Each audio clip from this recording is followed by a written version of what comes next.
Et si je vous disais que vouloir de l'argent est souvent la raison même pour laquelle il vous échappe sans cesse, que chaque fois que vous dites « j'ai besoin de plus », vous affirmez peut-être silencieusement à la vie que vous en êtes encore dépourvu. Ce n'est pas une punition, c'est la résonance. L'univers n'entend pas vos mots, il ressent votre état, pas votre désir, mais votre identité. Et voici l'énigme silencieuse de la manifestation. Plus vous le voulez, plus vous renforcez le fait que ce n'est pas à vous. Pas encore. Vous avez déjà entendu ça, n'est-ce pas? Assumez le sentiment du vœu réalisé. Neville Goddard n'était pas poétique. Il était précis. Vous ne manifestez pas ce que vous pensez. Vous manifestez ce que vous êtes. Énergétiquement, émotionnellement, neurologiquement. La vibration qui vit sous vos mots est le plan que la réalité écoute. Alors, quand vous dites « je suis abondant », mais que votre corps tremble de peur des factures, la réalité répond au tremblement, pas à la phrase. Et c'est là que la plupart des gens se font piéger. Ils confondent de la pensée positive avec l'alignement vibratoire. Mais la fréquence n'est pas une phrase, c'est un état. C'est comment votre respiration change quand vous vous sentez en sécurité.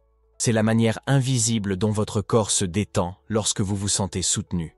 C'est à cela que répond la loi de l'Assomption. C'est ce qui attire la richesse, non pas la fantaisie de celle-ci, mais sa normalisation au sein de votre système nerveux. Joe Dispenza en parle avec une belle clarté. Le cerveau n'encode un nouvel avenir que lorsque l'émotion de cet avenir est ressentie maintenant. L'esprit seul ne suffit pas, il doit être marié au corps. Votre système nerveux doit croire que la richesse existe déjà.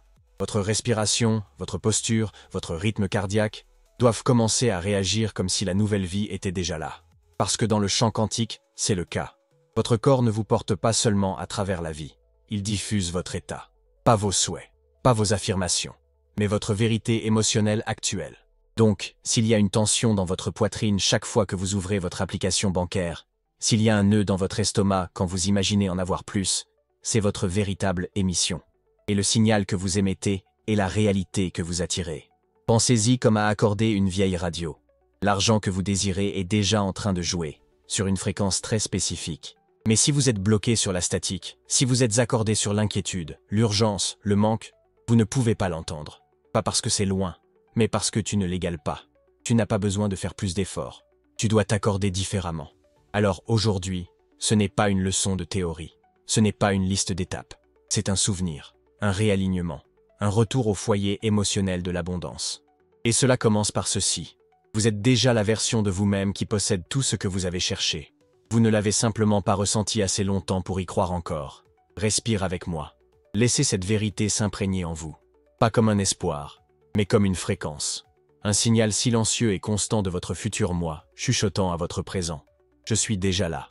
Il y a une sorte de tension silencieuse qui vient du désir. Une subtile tension dans la poitrine, une saisie mentale, un bourdonnement de fond de « pas encore ».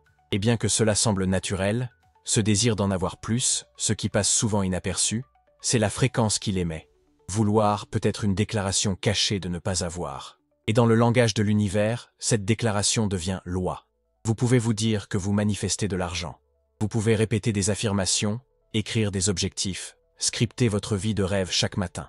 Mais si sous ces actions vit une anxiété silencieuse, une inquiétude que cela n'arrive jamais, alors ce que vous manifestez vraiment, c'est l'émotion du manque, pas l'argent, pas l'abondance, mais l'état de besoin, d'espoir, de souhait. Et c'est ce qui revient sans cesse dans votre vie. C'est pourquoi Neville Goddard était si insistant sur l'hypothèse. Parce que l'hypothèse n'est pas passive. Ce n'est pas un souhait, c'est un état. C'est quand votre posture intérieure correspond à la réalité que vous recherchez. Mais la plupart des gens vivent dans une posture d'attente plutôt que d'incarnation. Ils attendent que l'argent arrive pour se sentir en sécurité. Mais le retard n'est pas dû à l'absence d'argent. Elle est causée par l'absence d'identité. Vous ne créez pas à partir d'une stratégie. Vous créez à partir de votre état. Et l'état que vous portez le plus souvent, votre vibration dominante, est ce qui façonne vos résultats extérieurs. Pas le moment occasionnel d'inspiration, pas la poussée temporaire de croyance, mais la base émotionnelle à laquelle vous revenez dans le silence. C'est comme se tenir dans une pièce glaciale, implorer de la chaleur, mais refuser d'allumer le feu. L'univers entend vos mots, mais il répond à votre température. Et si votre fréquence interne est encore bloquée dans la froideur de « j'ai besoin », alors c'est la seule réalité qu'elle peut vous renvoyer. Ce n'est pas une punition, c'est de la physique. Et une fois que vous comprenez cela, tout change. Votre fréquence n'est pas quelque chose que vous réglez dans des moments de désespoir. C'est quelque chose que vous devenez au fil du temps. Par une douce conscience, par l'honnêteté quotidienne, par l'inventaire émotionnel. Remarquez à quelle fréquence vous pensez à l'argent avec tension. À quelle fréquence votre corps tressaute à l'idée d'une facture, ou se tend à la pensée d'en recevoir davantage. Ce tressaillement est une fréquence. Cette réaction est une diffusion. Et cela parle plus fort que votre tableau de vision ne le pourra jamais. La vérité est que l'argent répond à l'attente, pas au désir. Et vos attentes ne sont pas mentales, elles sont énergétiques. Donc, si au fond de vous, vous vous attendez à la lutte, au retard, au manque, alors cette attente forme le moule à partir duquel votre vie est façonnée. Mais voici le pouvoir. Quand vous commencez à vous voir, non pas comme quelqu'un qui essaie de manifester, mais comme quelqu'un qui est déjà abondant, le signal change. Et ainsi, tout ce qui est attiré change également. Parfois, ce n'est pas l'absence d'argent qui nous retient, mais l'histoire émotionnelle que nous y avons attachée. Pour beaucoup, l'argent n'a jamais été neutre. Il a été le sauveur, la seule issue. Et dans ce récit inconscient, l'argent s'entremêle à la douleur. Ainsi, même lorsque vous l'appelez, vous vous y rapportez depuis un lieu de souffrance. Et c'est là que la boucle commence. Si l'argent est la réponse à votre détresse, alors votre identité doit rester en détresse pour que l'argent reste pertinent. Vous devenez dépendant de l'idée de sauvetage, ce qui vous positionne silencieusement comme celui qui a besoin d'être sauvé. Et ce positionnement émotionnel, bien que subtil, est incroyablement puissant. Cela vous enferme dans une identité vibratoire qui maintient la richesse à distance. Parce que l'argent n'est pas attiré par le désespoir, elle est attirée par la cohérence. Et quand votre énergie dit « je suis incomplet sans toi », elle ne peut pas refléter une réalité de plénitude. Il y a aussi une couche plus profonde, que beaucoup ne réalisent jamais. Pour certains, la richesse est liée à la culpabilité. Un sentiment que s'ils reçoivent plus, ils trahiront d'où ils viennent. Que la prospérité pourrait les déconnecter de leur famille, de leur communauté, ou de leur propre identité. Et donc, ils se maintiennent petits, inconsciemment fidèles à la lutte. Ils craignent qu'en s'élevant, ils ne soient rejetés. Qu'en prospérant, ils perdront l'amour. C'est ce que fait le traumatisme. Il établit des contrats émotionnels avec la rareté. Cela fait que la peur se sent plus sûre que l'expansion. Cela conditionne votre système nerveux à associer plus avec danger et moins avec chez soi. Alors, même lorsque les opportunités arrivent, même lorsque l'argent commence à affluer, quelque chose en vous trouve un moyen de le dépenser. Pour saboter, retarder. Pas parce que tu es cassé, mais parce que votre subconscient essaie de vous protéger d'une menace qui n'existe plus. Mais que se passerait-il si vous inversiez l'histoire? Et si l'argent n'était pas votre sauveur, mais votre reflet? Et si elle apparaissait non pas pour te sauver, mais parce que tu t'es déjà sauvé toi-même? Ça change tout. Alors, il ne s'agit plus de courir après. Il s'agit de recevoir. Il ne s'agit pas de s'échapper. Il s'agit de stabiliser. Pour réécrire cette boucle, vous devez d'abord ressentir son rythme. Remarquez quand votre désir d'argent augmente après un inconfort émotionnel. Observez quand vous fantasmez sur la richesse comme une sortie de l'anxiété. Et commencez à vous demander « Et si j'étais déjà en sécurité? Et si je n'avais plus besoin d'argent pour prouver que je compte, que j'ai réussi, que je peux enfin me détendre ?» Parce que si votre seau émotionnel fuit, aucune quantité d'abondance extérieure ne le remplira. Vous continuerez à en verser davantage, seulement pour vous sentir à nouveau vide. Le travail n'est pas de forcer davantage. C'est en scellant le vaisseau, en guérissant l'identité qui s'est formée dans le manque, en construisant le type de sécurité intérieure qu'aucun compte bancaire ne peut vous offrir, et qui attire toujours celui qui le peut. C'est le changement. De l'argent comme échappatoire, à l'argent comme reflet. De la rareté comme identité, à la valeur comme défaut. De la poursuite de quelque chose en dehors de vous, à la réalisation que la fréquence la plus précieuse vit déjà en vous. Tout ce qui reste à faire, c'est de lui faire confiance assez longtemps pour laisser la boucle se dissoudre. Attention, la fréquence n'est pas une pensée, c'est une habitude émotionnelle entraînée. On vous a dit de penser positivement, répéter des affirmations, visualiser. Mais si vous avez déjà fait tout cela et que vous vous sentez toujours bloqué, il y a une raison. C'est parce que la fréquence ne répond pas aux pensées, elle répond à la tonalité émotionnelle. Et le ton émotionnel n'est pas un moment, c'est une habitude. Un rythme auquel votre corps a été entraîné à revenir, que vous en soyez conscient ou non. C'est pourquoi vous pouvez parler d'abondance toute la journée, tout en vibrant de peur. Pourquoi vous pouvez visualiser la richesse chaque matin, et pourtant attirer encore plus de manque. L'univers ne répond pas à ce que tu dis, il répond à ce que tu répètes. Et votre émotion la plus répétée devient votre champ magnétique. Si l'anxiété a été votre répétition dominante, alors cela devient votre diffusion dominante. Pas intentionnellement, mais biologiquement. Les émotions ne sont pas seulement des sentiments. Ce sont des fréquences pratiquées dans le corps. Ce sont des réponses du système nerveux qui sont devenues familières. Et la familiarité est puissante. Le corps est attiré par ce qu'il connaît, même si ce qu'il connaît est l'indignité, la tension ou la lutte. Ceux-ci deviennent les chansons internes qui jouent sous vos efforts conscients. Des chansons qui façonnent ce que vous attirez, peu importe ce que votre esprit essaie de remplacer. C'est là qu'interviennent les neurones miroirs. Votre cerveau capte constamment des signaux provenant d'expériences passées, de votre environnement, des personnes qui vous entourent. Et il apprend les rythmes émotionnels par imitation. Si votre foyer, votre culture, votre lignée fonctionnait dans la pénurie, il y a de fortes chances que votre corps ait appris à ressentir cette fréquence comme normale. Pas seulement mentalement, mais énergétiquement. C'est pourquoi il est si difficile de changer. Pas parce que vous faites quelque chose de mal, mais parce que votre base de référence se répète simplement. Et pourtant, c'est là que réside la percée. Tout comme le corps peut répéter la peur, il peut être entraîné à la sécurité. Tout comme il peut mémoriser la survie, il peut apprendre la richesse. Mais pas par la force, par un doux appariement émotionnel, à travers des moments quotidiens d'ancrage de l'abondance à la respiration, à la posture, à la présence. En bougeant votre corps d'une manière qui dit « Je l'ai déjà, je le suis déjà ». Pas parce que c'est de la fantaisie, mais parce que tu te syntonises sur une nouvelle émission. C'est comme échauffer un instrument. Vous ne lui criez pas dessus pour qu'elle soit accordée. Vous ne vous disputez pas avec les cordes. Vous vous contentez d'ajuster, lentement, doucement, jusqu'à ce que la résonance soit juste, jusqu'à ce que le son corresponde à la fréquence de ce que vous souhaitez jouer. C'est ce qu'est la fréquence émotionnelle. Une pratique quotidienne silencieuse pour s'aligner vibrationnellement, non pas en pensant différemment, mais en ressentant de manière constante. Alors oui, pensez positivement. Oui, visualisez. Mais comprenez que la vraie magie ne se produit pas dans votre tête. Cela se produit dans votre respiration, dans votre ventre, dans votre système nerveux. La magie se produit lorsque votre corps commence à croire ce que votre esprit sait depuis des années. Que vous n'étiez jamais destiné à vivre dans le manque. Que votre richesse n'est pas un souhait, c'est un rythme. Et ce rythme s'apprend, se remémore et se retrouve, un doux moment à la fois. Et avant de continuer, faisons une pause d'un instant. Si ce que vous avez entendu jusqu'à présent a remué quelque chose en vous, si une partie de vous hoche silencieusement la tête, reconnaissant des vérités que vous avez toujours ressenties, mais jamais pleinement nommées, alors le message qui vous attend dans le commentaire épinglé a été écrit pour vous. Elle porte la même fréquence que cette conversation, et pourrait révéler exactement ce que votre prochaine étape essaie de vous montrer. Maintenant, continuons. Parce qu'il y a quelque chose de puissant que vous devez comprendre sur la relation de votre corps avec la richesse. Vous pouvez répéter 1000 affirmations. Vous pouvez visualiser des chèques arrivant par la poste ou votre maison de rêve baignant dans une lumière dorée. Mais si votre système nerveux est encore bloqué en mode survie, votre corps ne croira pas un seul mot.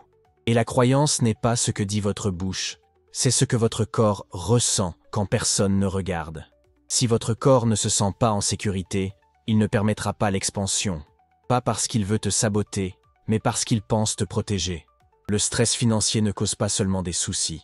Cela laisse une empreinte biologique. Chaque fois que vous avez ressenti la panique de ne pas savoir comment payer une facture, chaque fois que votre cœur s'est emballé à la vue de votre solde bancaire, chaque fois que vous vous êtes dit « je ne peux pas me le permettre », votre système nerveux a enregistré cette expérience.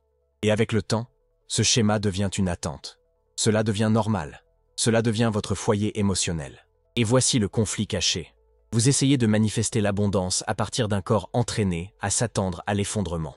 Vous demandez à votre réalité de refléter la richesse, tandis que votre système nerveux murmure la prudence. Hypervigilance.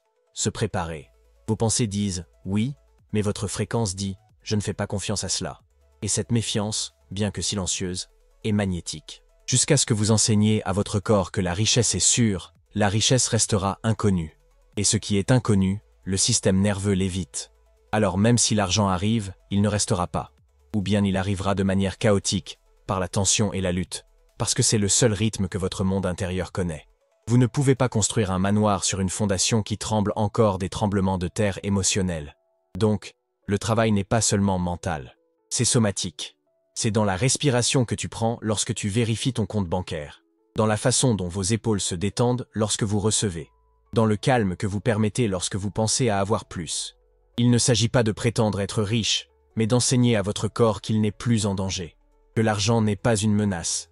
Ce succès n'est pas dangereux. Quand vous normalisez la sécurité, l'abondance peut commencer à couler, parce que le système nerveux ne le rejette plus. Ne plus traiter la richesse comme étrangère. Vous ne poursuivez plus, mais vous permettez. Vous ne résistez plus, mais vous recevez.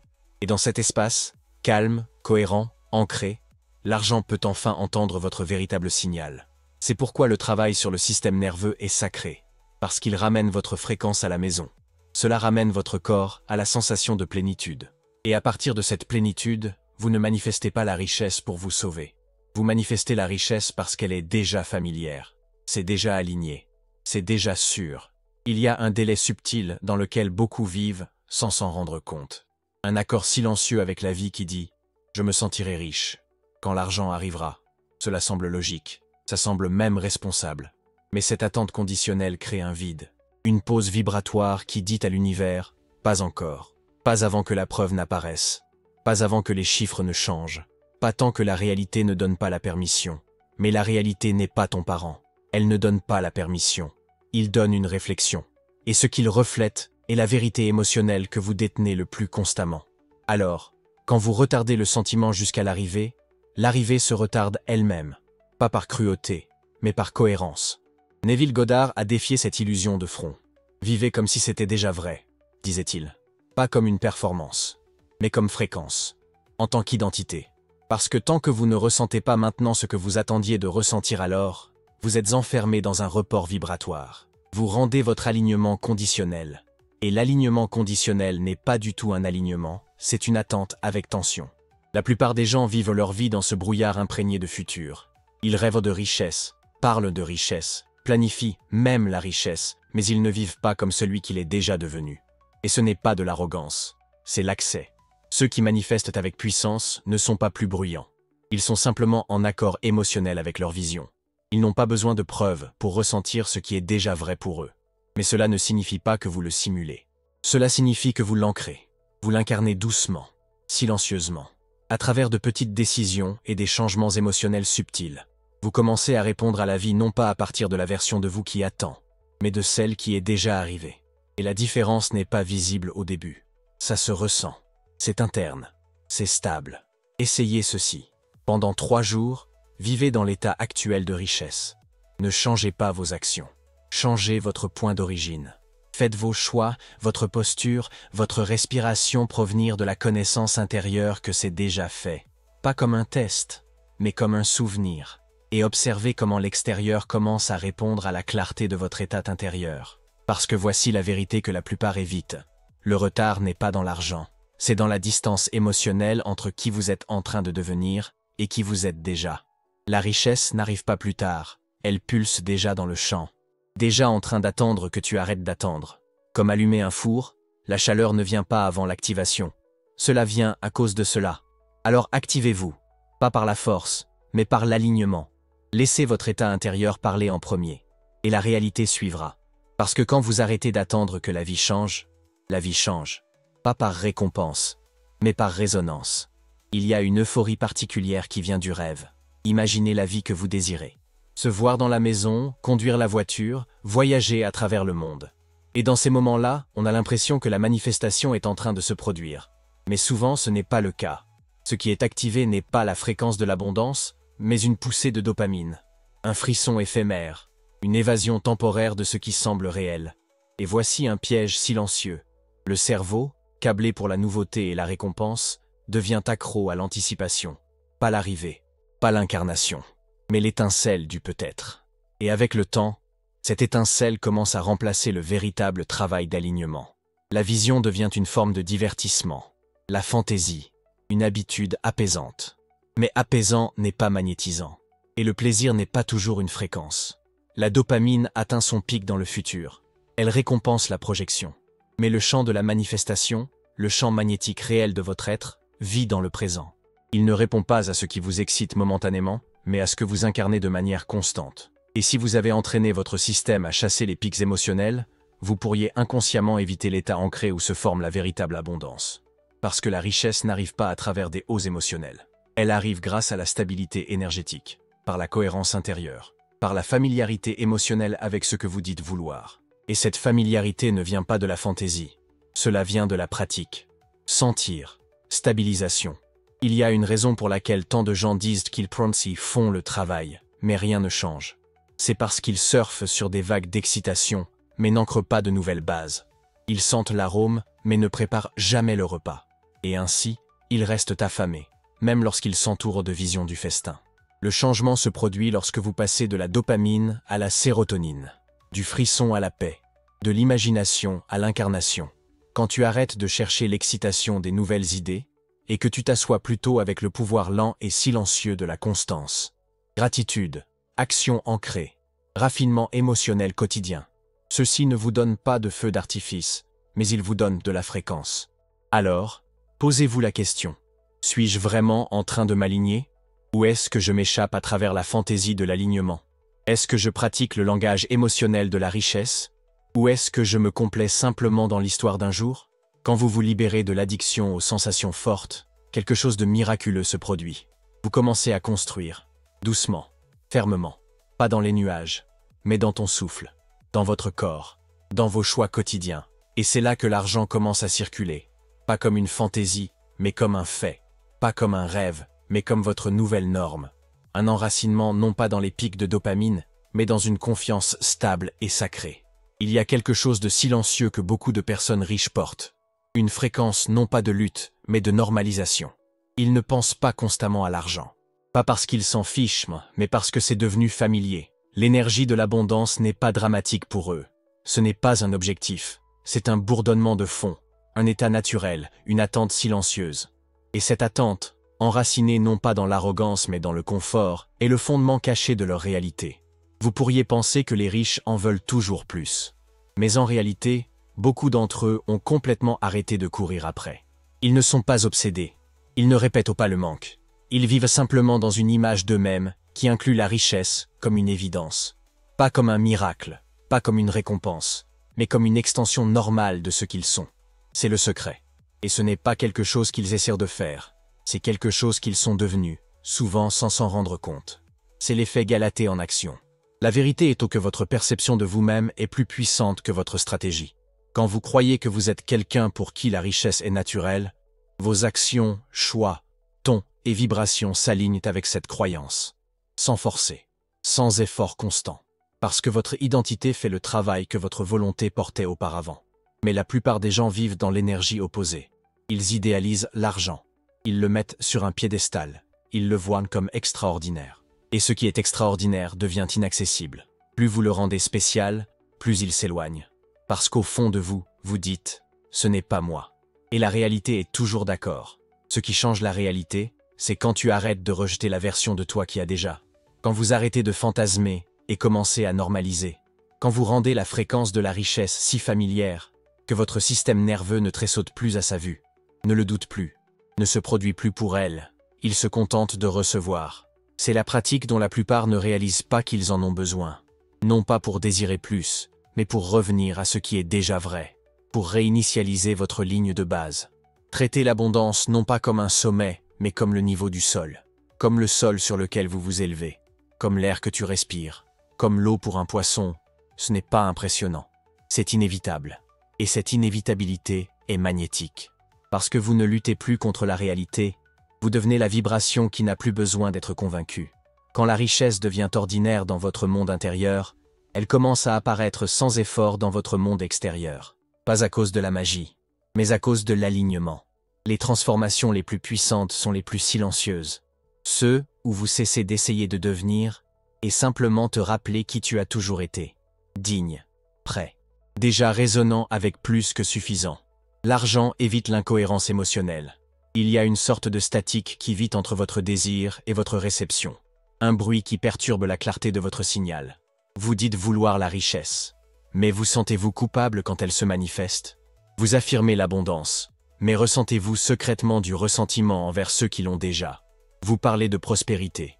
Mais portez-vous la honte, la peur ou le doute dans le silence de votre propre cœur? C'est une incohérence émotionnelle.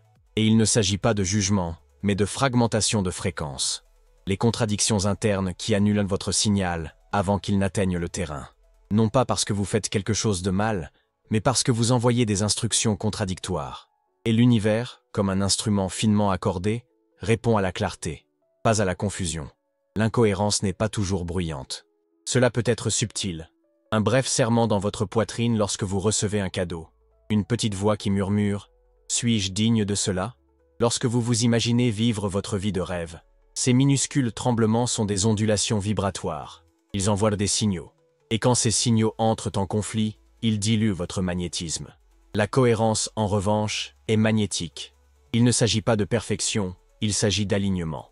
Quand vos pensées, vos émotions et votre corps se déplacent dans la même direction, votre champ devient clair, fort, attiré non pas parce que vous essayez, mais parce que vous transmettez l'intégralité. Le genre de plénitude qui attire l'argent, l'amour et les opportunités sans résistance. C'est pourquoi l'alignement compte plus que l'effort. Vous pouvez travailler plus dur, pousse plus, faites tous les rituels. Mais si vous êtes divisé à l'intérieur, si une partie de vous désire, tandis qu'une autre partie de vous doute, vous vous sentirez bloqué, parce que votre signal vacille, comme une ampoule qui n'arrive pas à se décider entre briller ou s'éteindre. Donc le travail est simple, pas facile, mais simple. Il s'agit de cohérence. Il s'agit de vérifier votre ton émotionnel tout au long de la journée. Remarquez la posture de votre corps lorsque vous parlez de vos objectifs. Devenir conscient de la vibration derrière vos mots. Et doucement, constamment, choisir l'alignement plutôt que l'anxiété. Présence plutôt que performance. 3 fois par jour, faites une pause. Sentez votre respiration. Remarquez votre corps. Demandez-vous, qu'est-ce que je suis vraiment en train de diffuser en ce moment? Suis-je dans la culpabilité ou la gratitude? Résistance ou réceptivité? Tension ou confiance? Il ne s'agit pas de réparer. Il s'agit de réglage. Doucement, amoureusement, jusqu'à ce que ta fréquence se stabilise. Parce que l'argent ne suit pas la désespoir. Il suit la résonance. Et votre travail n'est pas de le chasser. Votre travail est de devenir celui qu'il reconnaît. Celui qui tient le signal clairement, calmement, constamment. Comme un phare qui ne crie pas, mais brille simplement. Il y a une fréquence cachée derrière la surperformance. Un bourdonnement subtil sous l'agitation. Il dit « Si je n'en fais pas plus, je ne serai pas à la hauteur. » Et bien que cela porte souvent le masque de l'ambition, sa véritable source est la peur. Pas le genre de peur qui crie, mais le genre silencieux. Celui qui murmure que tu n'as pas encore mérité le droit de recevoir. Beaucoup de gens courent après l'argent non pas par alignement, mais par anxiété. Pas par mérite, mais par un besoin profond de prouver quelque chose. Qu'ils sont précieux, qu'ils ne sont plus la version en difficulté d'eux-mêmes, qu'ils ont échappé au passé. Mais cette posture de preuve est vibrationnellement coûteuse. Parce que chaque fois que vous travaillez à partir du manque, vous le renforcez. Chaque fois que vous travaillez par culpabilité, vous la multipliez. Et ainsi, peu importe ce que vous accomplissez, votre fréquence diminue. Pas à cause de l'action, mais à cause de l'énergie qui la sous-tend. Si votre mouvement est motivé par la peur, cela envoie un message à l'univers que vous croyez encore devoir gagner votre place. Que vous n'êtes pas déjà digne. Que vous êtes encore en train de courir après la permission. Mais que se passerait-il si la facilité était la fréquence la plus élevée? Et si recevoir n'était pas le résultat de l'épuisement, mais de l'alignement? Et si l'immobilité ne signifiait pas paresse, mais confiance? La pulsion nerveuse de surmenage est souvent un écho de traumatisme. Une réponse à des environnements où l'amour, l'approbation ou la sécurité devaient être méritées. Et donc maintenant, en tant qu'adulte, vous continuez le schéma, pensant que vous devez pousser, lutter, sacrifier, juste pour être digne d'avoir. Mais la dignité ne se gagne pas. Elle est incarnée. On s'en souvient. Et cela commence quand vous cessez de crier dans une pièce silencieuse, en essayant de vous faire entendre, et qu'au lieu de cela, vous écoutez la vérité tranquille qui s'élève déjà en vous. Le repos stratégique n'est pas un retrait. C'est une recalibration. C'est une réinitialisation énergétique qui dit à votre système « Je suis déjà suffisant ». Et à partir de cette fréquence, vos actions changent. Ils deviennent plus clairs, plus efficaces, plus alignés. Pas dilués par le désespoir, non déformés par la peur. Tu n'es pas ici pour prouver. Tu es ici pour exprimer. Tu n'es pas ici pour supplier la vie de t'accorder l'abondance. Vous êtes ici pour lui permettre de répondre à votre présence. Et la présence ne peut pas émerger de l'épuisement professionnel. Elle émerge de la cohérence, du respect de soi, de la clarté émotionnelle. Alors, faites une pause. Pas parce que vous abandonnez, mais parce que votre fréquence compte plus que votre rythme. Parce que le toi qui se repose avec confiance vibre déjà plus haut que le toi qui travaille trop par peur. Et cette vibration, c'est à cela que la vie répond. pas la sueur, pas la lutte, mais le signal silencieux qui dit « Je n'ai plus besoin de courir après ce qui est déjà à moi. Je dois simplement le recevoir de qui je suis vraiment. » La richesse est un langage sensoriel interne. La richesse est une langue que votre corps doit apprendre à parler. Pas par les mots ou la volonté, mais par la sensation. Neville a dit « Ce que vous ressentez être, vous l'êtes ». Cela signifie que la richesse doit être ressentie, non imaginée, jusqu'à ce qu'elle devienne familière. Commencez à l'ancrer dans les 5 sens. Comment il se déplace à travers votre respiration? Comment il s'installe dans votre posture? Comment il marche avec vous? Le cerveau se recable par la répétition et l'émotion. Alors, laissez la richesse devenir votre nouvelle norme émotionnelle. Calme, ancré, incarné. Quand votre corps connaît le langage, la vie répond, non pas comme un miracle, mais comme un miroir. Vous n'attirez pas l'argent, vous vous alignez avec la version de vous-même qu'il a déjà. Tu n'es pas ici pour courir après la richesse. Tu es ici pour te souvenir de la version de toi qui y vit déjà. Neville enseignait, assumez l'état, pas le souhait, mais l'identité. Quand vous incarnez l'abondance, la réalité suit. La plupart retardent le sentiment de richesse jusqu'à ce qu'ils voient des preuves. Mais ce retard est le blocage. La vie reflète votre base émotionnelle, pas vos efforts. Que la fréquence soit votre fondation, pas votre réaction. La richesse est un signal silencieux, déjà en transmission. Le moment où vous l'égalez, non pas avec de l'espoir, mais avec de la présence, il vous rencontre. Pas comme une surprise, mais comme quelque chose qui t'a toujours appartenu. Il y a encore une étape, subtile, mais profondément alignée. Il attend dans le commentaire épinglé.